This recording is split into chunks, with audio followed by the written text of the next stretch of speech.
राज्य के मोरहाबादी मैदान में सोमवार को करम पूर्व संध्या समारोह का भव्य आयोजन किया गया, जहां बड़ी संख्या में लोग कार्यक्रम में देखने पहुंचे। इस पूरे मौके पर विभिन्न आदिवासी खोड़ा दलों ने नृत्य संगीत पेश किया और उपस्थित दर्शकों का मन भी मोहा। मुख्यमंत्री हेमंत सोरेन इस मुख्य कार्यक्रम में उपस्थित हुए। वहीं इस अवसर पर मुख्यमंत्री ने समस्त झारखंड वासियों को करम महोत्सव की हार्दिक बधाई एवं शुभकामनाएं भी दी। साथ ही उन्होंने अपने संबोधन में बड़ा संदेश दिया। वहीं राज्य के कल्याण मंत्री चमरा लिंडा इस कार्यक्रम में उपस्थित थे। वहीं मंत्री चमरा लिंडा ने पत्रकारों से बात करते हुए कई अहम बातों का जिक्र भी किया। वहीं करम पर्व समारोह के आयोजनकर्ता जत्रु उराव ने आयोजन से संबंधित उद्देश्यों को भी बताया। कई नीतियों की वजह से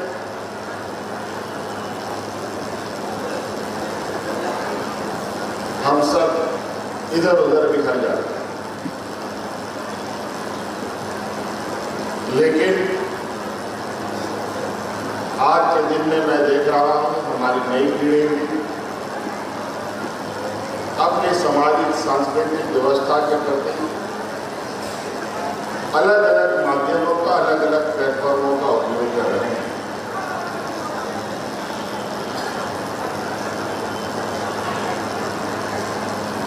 आज कर्मा के पूर्व संध्या पर यहाँ पर भुगतान है, फिर अलग अलग गांव में, मोहल्लों में, टोलों में हम लोग इस करम उत्सव को मनाएंगे। रांची में राज्य का राजधानी में पहली बार करम का पूर्व संध्या का आयोजन करने का मतलब है, कारण है, हम लोग अभी तक जो महसूस कर रहे हैं, आदिवासी समाज का सांस्कृतिक धरोहर डिटोरिएट हो रहा है, गाँवों में भी और पूरा भारत देश में भी।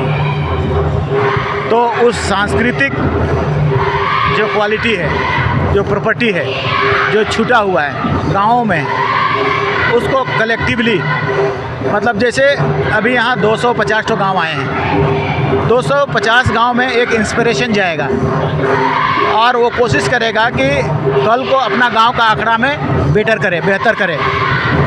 ये मेरा खास एक मकसद है, इसको गाँव तक पहुंचाना, क्योंकि हम सब चिंता तो कर ही रहे हैं। इस बार हमने जैसे विधानसभा में मानदर सभी विधायकों को दिया था, उसका यही पर्पस था कि कल्चर हमारा नगड़ा, ढोल, मांदर, नृत्य, संगीत, गाना, ये सब आए बचे, ये सब। तो इसके साथ साथ हमने कहा था कि ये कम्युनिटी में एक सर्वाइवल का भी सवाल उत्पन्न हो रहा है, मतलब उसकी पहचान का। उसके जैसे अगला साल सरना का कोड का जनगणना होने वाला है, तो हमारा डिमांड बहुत पहले से रहा है, ये लोगों को, सभी लोगों को एक साथ इसमें बात को रखने का मतलब है कि वो सरना कोड आने वाला कल में 26 का जनगणना से पहले हम लोग को दे दे। दूसरी बात, यहाँ पढ़ा के माध्यम से आयोजन किया गया है। छोटा नागपुर में 7 पढ़ा, 12 पढ़ा, 10 पढ़ा, 21 पढ़ा, 22 पढ़ा, ऐसे पढ़ा संगठन को, गांव को चलाते थे। भारत का संविधान बनने से पहले आदिवासियों का पार्लियामेंट, आदिवासियों का सुप्रीम कोर्ट, आदिवासियों का जो भी सिस्टम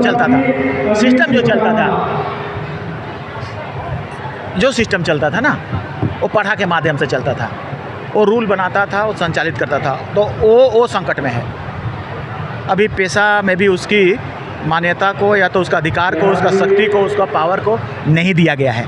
तो एक राइट के लिए भी इस समाज का जुगाड़ होना, एक संवैधानिक अधिकार का मांग के लिए भी, और हम लोग इस पर भी चिंतित हैं कि परिसीमन करके आदिवासियों को घटाने का प्रयास होगा, आने वाला अगला साल तक में होगा, इस पर भी परेशान है। तो लोगों को ये मैसेज देना, कल्चर को, नृत्य और संगीत को बचाना, अधिकार को लाना, सरना कोड को पाना, परिसीमन को रोकना और या पैरेलल में लाना, और हमारा पाढ़ा का संगठन जो इसमें छोटानागपुर के आदिवासियों का एक मूल संगठन है, इसी से गांव कंट्रोल होता था। मतलब एक कोई लड़ाई झगड़ा हो गया, विवाद हो गया, तो सारी चीज़ों को उसी के माध्यम से कंट्रोल किया जाता था। वो चीज़ वायोलेट हो रहा है या अवॉइड किया जा रहा है उसको, तो आने वाला कल में पेशा कानून में उसको एंट्री भी कराना हम लोग चाहते हैं। तो कानूनी रूप से वो चीज़ और नृत्य और संगीत को हम ये चीज़ को जानते हैं, दुनिया में फोक डांस सबसे समृद्ध और सबसे बेहतर है जो आदिवासियों के पास है। अदरवाइज दुनिया में तो सब इंडिविजुअल डांसेस हैं, अकेला अकेला डिस्को डांस, क्लब में डांस, वो आनंद नहीं देता। तो हम लोग बहुत कुछ खो रहे हैं, उस आनंद को जो पुरखों ने दिया था उसको खो रहे हैं, क्योंकि उसकी इम्पोर्टेंस को हम लोग नहीं समझ पा रहे हैं। अब इस समाज के माध्यम से हम लोग उसकी इम्पोर्टेंस को बता रहे हैं कि उसके बगैर आपकी बीमारी वगैरह ठीक नहीं होगी। ये एक कसरत है, ये एक तरह से एक्सरसाइज है। जिस तरह से रामदेव बाबा एक्सरसाइज करते हैं, आधे घंटे आप यहाँ पर नगाड़ा मांदर बजाएंगे, इतना पसीना निकलेगा कि हार्ट और किडनी आपका ठीक हो जाएगा। तो पुरखों के द्वारा वो चीज़ को किया गया था। और संगीत तो जानते हैं कि दिमाग को ठीक करता है, ठंडा करता है संगीत। तो आदिवासियों के पास अपनी कई तरह की रागों का संगीत है, लेकिन वो भी समाप्त होने को कगार पे है। रांची में भी वैसा स्थिति आ गया है। तो हम लोग रांची में करने का मतलब रांची के गाँव को करम टोली, नगड़ा टोली, ये सारे डीजे बाजा से करते हैं। आप नगाड़ा लाइए, आप मांदर लाइए। क्या इसका उद्देश्य है? इसका उद्देश्य ये पढ़ा को हम लोग मजबूती के लिए रांची जिले का जितने भी पढ़ा है ना, सभी को करम पूर्व संध्या समारोह में हम लोग इनवाइट किए और अपना पहचान इसको दर्शाने के लिए कि झारखंड में हम लोग का मुख्य त्यौहार करम और सरहुल है, जिसे हमारा सरना कोड नहीं है।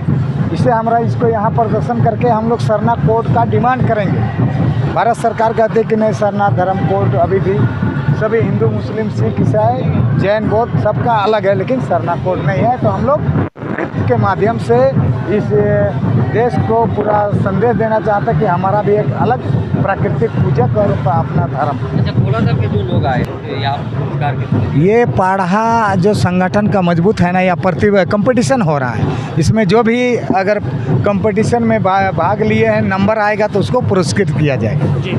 हाँ। मेरा नाम जतरू राव है। पढ़ा का मैंने कहा जाए इसका, इस मैदान में मेरे ही नाम से बुकिंग किए थे।